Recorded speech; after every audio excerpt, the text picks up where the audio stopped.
When most people hear the name Shambhala, they picture a tranquil, snow-capped retreat where monks meditate in eternal peace. The original texts, however, describe something entirely different, a civilization engineered specifically to survive a violent global collapse.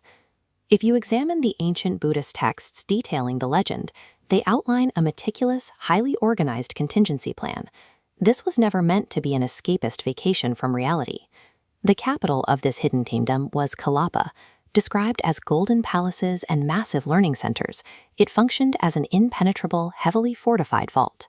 For centuries, as empires across the globe fractured and fought bitterly over dwindling resources, the inhabitants of this hidden city were quietly and aggressively hoarding human knowledge.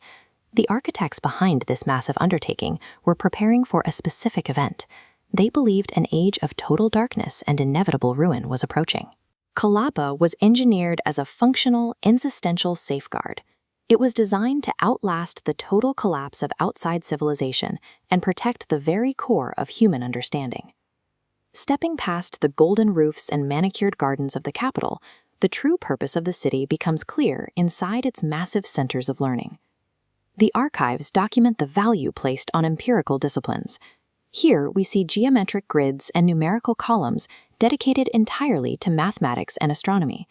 Every piece of data was systematically organized to ensure these calculations survived intact through centuries of chaos. This chart maps human anatomy as a rigorous dataset. Kalapa integrated physical mechanics with internal sciences, medicine, meditation, and the study of human consciousness.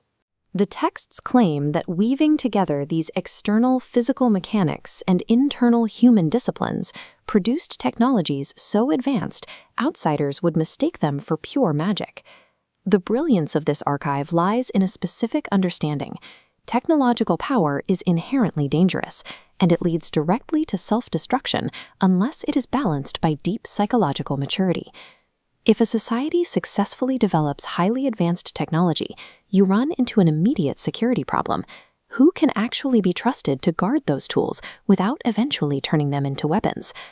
The rulers of this domain were known as the Kalki kings.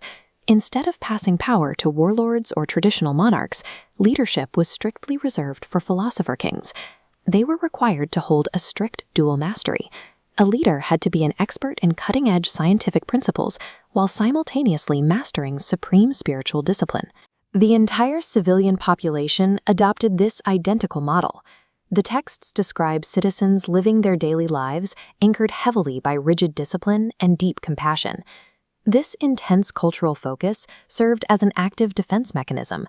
It guaranteed that their extreme worldly prosperity would never trigger the greed or internal decay that typically destroys empires.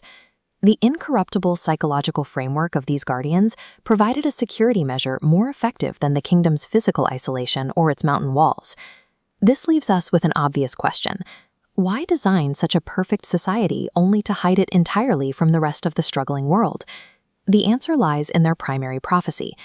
The gates of the city are designed to remain locked until a very specific trigger condition is met, a future era where humanity exhausts itself in endless conflict and total societal collapse.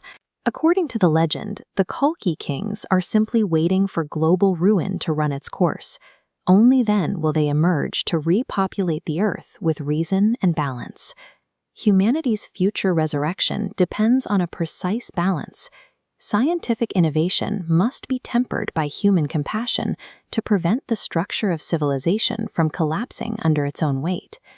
People continue to debate whether Shambhala is a literal, buried city or simply a powerful psychological metaphor, but focusing on its physical existence entirely misses the point. The myth of Kalapa carries a stark warning for our own future. To survive the technological threats we are currently building, we have to stop pouring all our energy into creating smarter machines and start cultivating wiser humans.